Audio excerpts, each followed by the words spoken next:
मैं डॉक्टर सुनीता कुलश्रेष्ठ, सह आचार्य, महारानी श्री जया राजकीय महाविद्यालय भरतपुर, आज द्वितीय वर्ष के फर्स्ट पेपर में केशव के आचार्यत्व के बारे में बताऊंगी। महाकवि केशवदास आचार्य कवि संबंधी रीति काव्य धारा के प्रतिनिधि कवि हैं। ध्यातव्य है कि यद्यपि रीति ग्रंथों की परंपरा केशव पूर्व ही स्थापित हो चुकी थी, पर रीति ग्रंथों में साहित्य शास्त्र संबंधी विवेचन को व्यवस्थित रूप देकर उसके लिए अबाध मार्ग खोलने का कार्य सर्वप्रथम केशव ने ही किया, क्योंकि पूर्ववर्ती रीति ग्रंथकारों में कोई भी ऐसा कवि दिखाई नहीं देता जो आचार्य कहला सके। अतः डॉक्टर विजयपाल सिंह ने ठीक ही कहा है। यों तो केशव के पूर्व ही हिंदी में साहित्य शास्त्र के कई अंगों, रस, हिंदी में नायिका भेद, अलंकार पर अलग अलग कुछ कार्य हुआ था, किंतु उसके सभी अंगों को लेकर सांगोपांग निरूपण हिंदी साहित्य में सर्वप्रथम आचार्य केशवदास द्वारा ही हुआ है। और यही कारण है कि केशव रीतिकाल के प्रथम आचार्य कहलाते हैं। वैसे भी केशव ने केवल ग्रंथ लिखकर ही आचार्यत्व की पदवी प्राप्त नहीं की थी, अपितु वह व्यावहारिक दृष्टि से भी आचार्य थे, क्योंकि उन्होंने अपनी शिष्या प्रवीण राय के माध्यम से संपूर्ण कवि समाज को काव्य रचना की विविध बारीकियों, विभिन्न पद्धतियों एवं नाना विधियों का ज्ञान कराया था, और इस कार्य में वे बहुत ही कुशल एवं सिद्धहस्त थे। डॉक्टर सक्सेना के शब्दों में केशव रीतिकाल के प्रथम आचार्य हैं, जिन्होंने साहित्य शास्त्र की गंभीर चर्चा करके हिंदी में एक नवीन पद्धति का शुभारंभ किया है। केशव का आचार्यत्व स्थापना करने वाली दो पुस्तकें हैं। उनकी प्रसिद्ध पुस्तक कवि प्रिया और रसिक प्रिया। इनमें से कवि प्रिया के अंतर्गत 16 प्रभाव हैं। इसमें केशव ने अन्य काव्यांगों की अपेक्षा अलंकारों का विस्तार पूर्वक विवेचन किया है। वैसे भी केशव के काव्य में अलंकारों का प्राधान्य होने के कारण केशव ने स्वयं भी काव्य में अलंकारों को सर्वोच्च स्थान प्रदान किया है, और उन्होंने अलंकारों की स्थिति एक नारी की तरह बताई है। कहा है, यद्यपि सुजाति सुलक्षणी, सुबरन सरस सुव्रत, भूषण बिनु न बिराजहीं, कविता वनिता मित। अर्थात उन्होंने कहा है, एक नारी कितनी भी अच्छी जाति की हो, कितने ही अच्छे लक्षण हो, कितनी सुंदर हो, सुव्रत का अभिप्राय नियम वाली हो, किंतु वह बिना आभूषण के सुंदर नहीं लगती है। उसी प्रकार से कविता रूपी नारी भी अलंकारों के बिना सुशोभित नहीं होती है। अब देखिएगा, कवि प्रिया में उन्होंने किस प्रकार से हमारे केशव का आचार्यत्व हमें दिखाई देता है। कवि प्रिया के अंतर्गत 16 प्रभाव हैं। इसमें केशव ने अन्य काव्यांगों की अपेक्षा अलंकारों का विस्तार पूर्वक विवेचन किया है। वैसे भी केशव के काव्य में अलंकारों का प्राधान्य होने के कारण केशव को अलंकारी कवि भी कहा जाता है।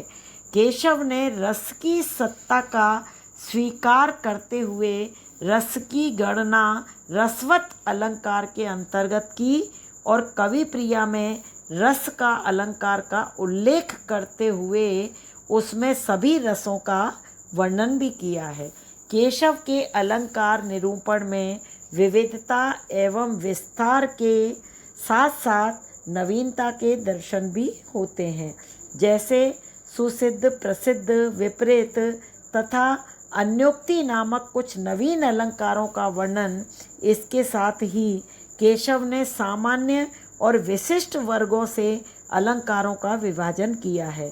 वह भी केशव की मौलिकता का द्योतक है।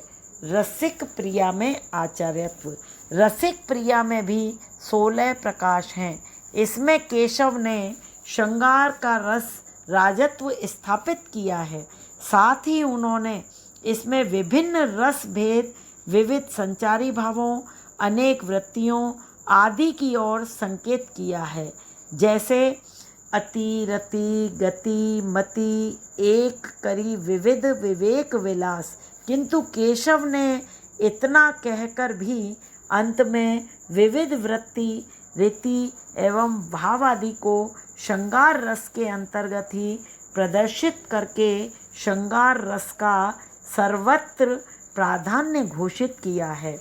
इसके साथ ही केशव ने संयोग और वियोग के प्रच्छन्न एवं प्रकाश नामक 2 भेद किए हैं और नायक स्वयं दूतत्व दर्शन के भेदों, 8 नायिकाओं, वियोग की 10 दशाओं, संचारी भावों, मान आदि में से प्रत्येक प्रच्छन्न और प्रकाश 2 भेद किए हैं। ये वर्गीकरण पूरी तरह से मौलिक है। केशव ने विवाद और आदि नामक 2 संचारी भावों को जोड़कर संचारियों की संख्या 35 बताई है। और इस प्रकार से हमने केशव के आचार्यत्व को 2 कृतियों में देखा और अब हम इसके निष्कर्ष में यही कह सकते हैं कि केशव ने अलंकारों की अपेक्षा रस का विवेचन कहीं अधिक सफलता के साथ किया है, परंतु केशव के अलंकार विवेचन के साथ ही रस विवेचन में भी कितने ही दोष विद्यमान हैं। यहाँ भी लक्षण और उदाहरणों में सामंजस्य दिखाई नहीं देता तथा बहुत से लक्षण अस्पष्ट हो गए हैं। फिर भी संयोग एवं वियोग श्रृंगार के उपभेदों, 35 संचारी भावों, नायक नायिका के मिलन स्थलों, सखी जन के नवीन कार्यों आदि के वर्णन में केशव की मौलिकता एवं नवीन उद्भावना शक्ति के दर्शन होते हैं। केशव ने कितने ही स्थानों पर अपने स्वतंत्र दृष्टिकोण से काम लिया है तथा अपनी गहरी सूझबूझ का परिचय भी दिया है। केशव ने परंपरागत लक्षणों में तनिक परिवर्तन अवश्य किया है, किंतु वह भी सकारण है। उससे केशव के गंभीर पांडित्य एवं उर्वर प्रतिभा का पता चलता है। इतना अवश्य है कि केशव ने अलंकार निरूपण एवं रस विवेचन ने कतिपय भूल की हैं, फिर भी उनके साहित्य शास्त्र संबंधी विवेचन को देखकर ये तो मानना ही पड़ेगा कि केशव रीति काल के प्रथम आचार्य हैं, जिन्होंने साहित्य शास्त्र की गंभीर चर्चा करके हिंदी में एक नवीन पद्धति का शुभारंभ किया है। डॉक्टर द्वारिका प्रसाद सक्सेना ने कहा है कि निसंदेह केशव हिंदी के प्रथम श्रेष्ठ काव्यशास्त्र के प्रणेता हैं, रीति काव्य के प्रवर्तक हैं और रीति काव्य के प्रतिनिधि आचार्य भी हैं। इस प्रकार से केशव को हम एक आचार्य के रूप में देख सकते हैं। धन्यवाद।